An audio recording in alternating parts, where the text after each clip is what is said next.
Hello beautiful souls, good morning, welcome back to my YouTube channel. আশা করি তোমরা সকলে ভালো আছো, সুস্থ আছো। আমি শারীরিকভাবে সুস্থ থাকলেও আমার মানসিক শান্তি কবেই বিদায় নিয়েছে। গত 2 মাস ধরে আমি ছোট ছোট শর্টস ভিডিও দিলেও কোনো রকম কমিউনিটি পোস্ট বা লং ভিডিও দিতে পারিনি। তার জন্য আমি তোমাদের সকলের কাছে হাত জোড় করে ক্ষমা চাইছি। আমি জানি আমার চ্যানেলটা খুব ছোট, এতদিনেও আমি 1000 সাবস্ক্রাইবার আরও পূরণ করে উঠতে পারিনি, কিন্তু তা সত্ত্বেও কিছু মানুষ আমাকে ভালোবাসে, আমি সেটা জানি।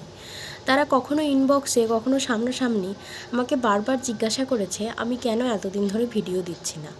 আমার এই ভিডিও না দেওয়ার কারণ হচ্ছে আমার এই মানসিক শান্তির অনুপস্থিতি। তো কেন আমার মানসিক শান্তি নেই এবং কেন আমি প্রায় গত 2 মাস ধরে ভিডিও দিচ্ছি না, তার সমস্ত কিছুই তোমরা জানতে পারবে আমার এই ভিডিওটাকে শেষ অবধি দেখে।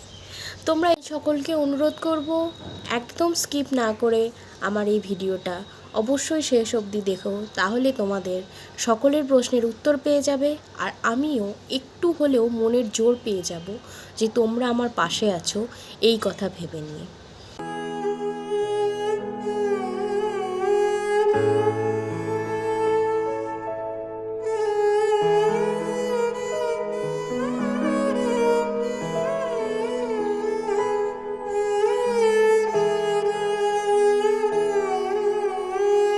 আমাদের জীবনে যদি সবচেয়ে বড় সত্যি বলে কিছু থেকে থাকে তা হলো মৃত্যু।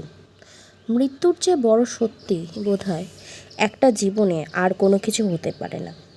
জন্মের পরের দিন থেকেই আমরা এগিয়ে চলেছি মৃত্যুর দিকে।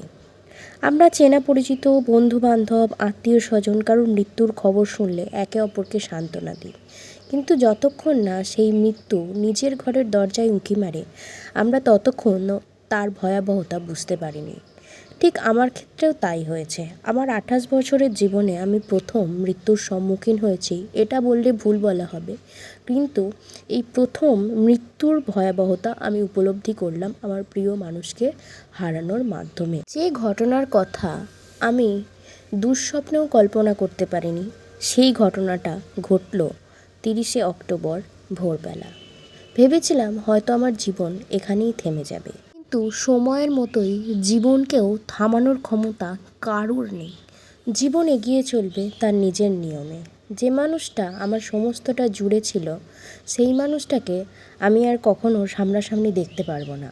আমার সফলতায় যে মানুষটা সবচেয়ে বেশি খুশি হতেন, সেই মানুষটা আর আমার সফলতা দেখা হলো না। তবু জীবন চলবে জীবনের নিয়মে। যার খুশি, আনন্দ পাওয়ার মধ্যে এই আক্ষেপ, এই না পাওয়াগুলো নিয়েই বোধহয় একটা গোটা জীবন। অনেকে হয়তো বলবে আমি এই ধরনের ভিডিও কেন পোস্ট করলাম।